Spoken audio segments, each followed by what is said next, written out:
Assalamualaikum warahmatullahi wabarakatuh. Saya di sini akan membahas komponen-komponen pada komputer beserta fungsinya. Nah, yang pertama ada casing CPU atau casing komputer. Merupakan komponen komputer perangkat keras terluar di mana fungsi casing komputer yaitu sebagai tempat meletakkan dan memisahkan komponen utama komputer seperti unit pemrosesan dan unit penyimpanan. Kemudian yang kedua ada motherboard atau mainboard.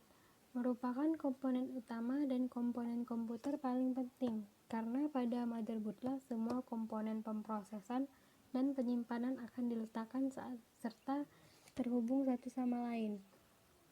Motherboard berfungsi sebagai tempat penyedia akses dari seluruh komponen komputer yang ada untuk saling terhubung satu sama lain sehingga terjadi proses input-output berbagai instruksi data. Komponen utama dari mainboard yaitu papan sirkuit, cetak atau print circuit board yang menampung semua komponen penting lainnya seperti CPU, VGA, USB, dan sebagainya. Kemudian yang ketiga ada heatsink. Heatsink adalah komponen komputer dengan bahan campuran dari aluminium dan tembaga yang letaknya menempel di atas komponen CPU. Fungsi dari heatsink yaitu sebagai penyalur panas dari CPU ke seluruh bagian heatsink. Prosesor atau CPU akan bekerja terus-menerus sehingga panas yang dihasilkan dari komponen CPU yang berukuran kecil akan cepat sekali naiknya. Yang keempat ada power supply. Power supply yaitu suatu alat listrik yang dapat menyediakan energi listrik untuk perangkat listrik ataupun elektronika lainnya. Power supply sendiri pada umumnya berbentuk kotak kubus sedikit panjang dan dengan kipas tersendiri serta terdapat colokan kabel utama yang ujung satunya langsung terhubung dengan stop kontak listrik. Fungsinya untuk mengatur suplai daya ke semua komponen komputer, terutama komponen di motherboard. Jenis power supply ada dua, yaitu internal dan eksternal. Kemudian ada prosesor atau CPU. CPU atau Central Processing Unit, disebut juga prosesor.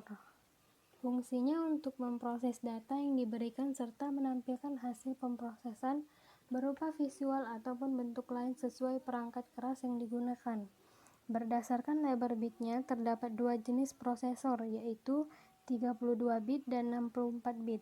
Tentunya yang 64 bit lebih baik kinerjanya daripada 32 bit. Lanjut, yang keenam ada VGA atau GPU. VGA atau Video Graphic Array Adapter atau Graphic Processing Unit, keduanya sama saja dalam fungsinya, yaitu hardware pengolah data dalam bentuk visual dan menghasilkan output ke layar monitor. Fungsi kerja VGA card sama aja dengan fungsi prosesor, hanya saja VGA terfokus untuk mengolah data berupa grafis. Ketujuh ada LAN card. LAN card atau NIC Network Interface Card adalah hardware kartu jaringan yang berfungsi untuk menghubungkan komputer dengan jaringan internet kabel atau LAN. Setiap LAN card atau NIC mempunyai identitas nomor alamat yang bernama MAC address yang dapat diubah oleh penggunanya sendiri. Lanjut, yang ke-8 ada SSD. SSD atau Solid State Drive merupakan inovasi baru hard disk yang fungsinya tetap sama, yaitu untuk menyimpan data.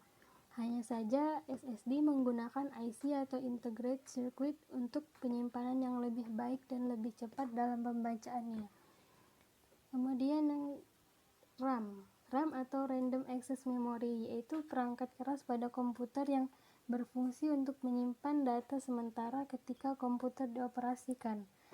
Keberadaan RAM bertujuan untuk menjembatani adanya perbedaan kecepatan antara pembacaan hard disk dan kecepatan proses CPU.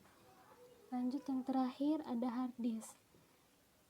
Hard disk berbentuk fisik persegi agak panjang. Hard disk berfungsi sebagai penyimpanan data pada komputer. Istilah partisi juga berada pada hard disk yang artinya adalah membagi hard disk dalam ukuran yang berbeda, sehingga pada sistem operasi terbaca ada beberapa ruangan hard disk yang tersedia. Ukuran hard disk yang sekarang sudah bermacam-macam. Sudah ada yang sampai ke ukuran 2 TB dalam satu unit hard disk saja. Sekian dari saya, semoga bermanfaat. Wassalamualaikum warahmatullahi wabarakatuh.